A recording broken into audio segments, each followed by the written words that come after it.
It is interesting that Count Binface, the bookies odds for Count Binface was sort of 500 to 1 a few days ago and have gone down to 5 to 1.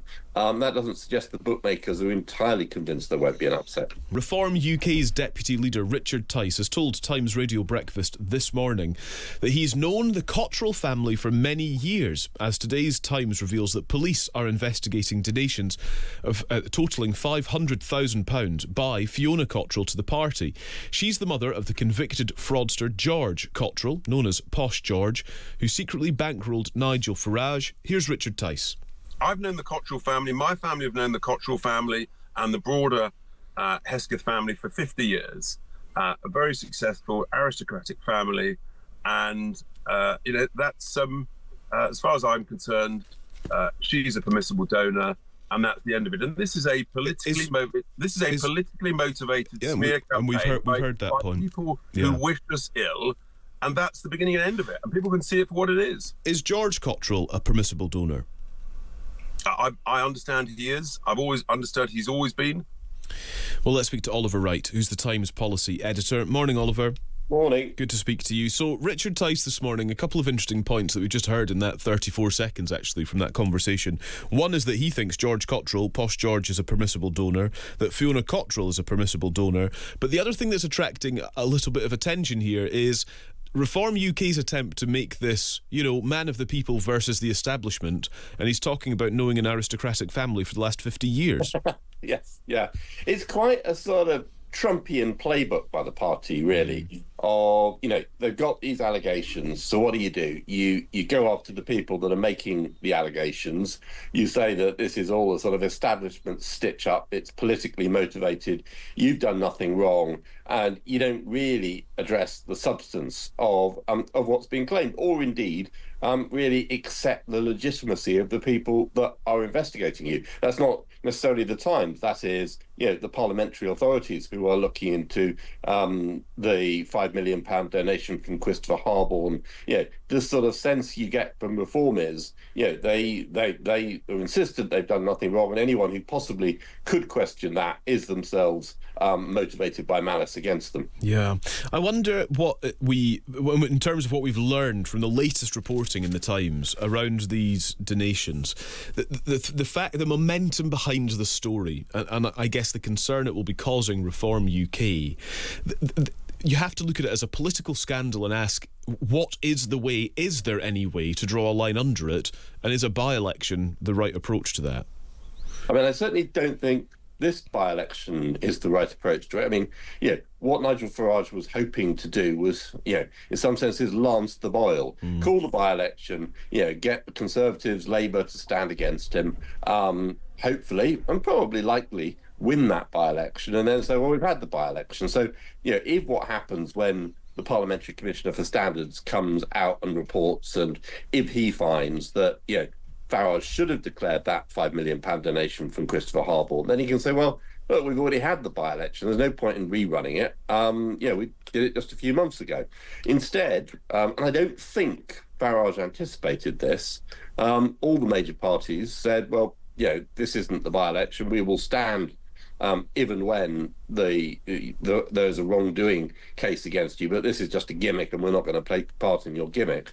Farage has been left in a quite uncomfortable situation where he is running this by-election in Clacton against a few fringe candidates, including Count Binface. Now, that in itself, he should still win, but there is the potential for upset there.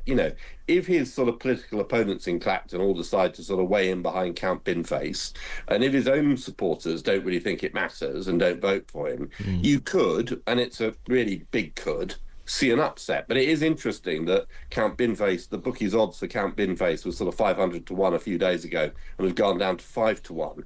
That doesn't suggest the bookmakers are entirely convinced there won't be an upset. Yeah, that's interesting too, actually. When it comes then to the Labour government and to Andy Burnham's week before he becomes Labour leader next Friday and then Prime Minister the Monday following that, where do we stand on what we know about Andy Burnham? And I think one of the most interesting interesting things that's standing out to me this morning, Oliver, is perhaps the divisions that he is working to overcome within the Labour Party. I'm thinking of these 80 Labour MPs who have sent him this letter saying, step back a bit from Shabana Mahmood, the Home Secretary's immigration bill, which is coming to the Commons on Monday. So we await to see whether he will vote for that bill, what his approach to that bill is. It feels like immigration might be a dominating thing in his final week before he takes over.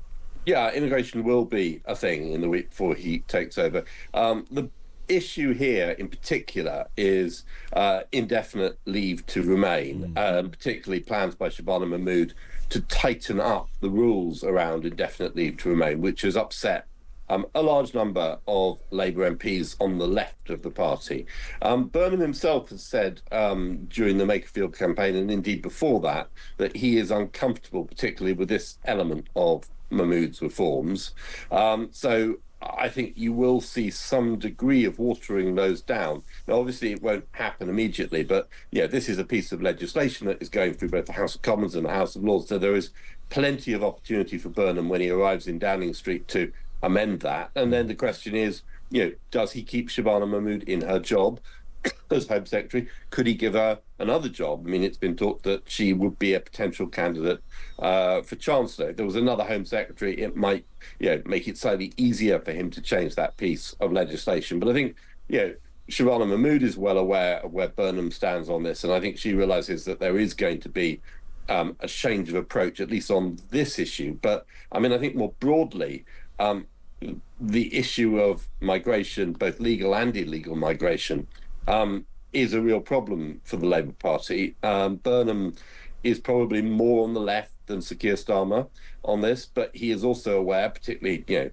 having just won the Makerfield by-election, how strong that issue is amongst sort of former Labour voters as much as anything else, who are now sort of toying with reform. So it's a really tricky balancing act that he has to perform between seeming to be tough for the voters that are looking to reform, while seeming to be compassionate, looking at the voters who might otherwise go to the Greens. Yeah.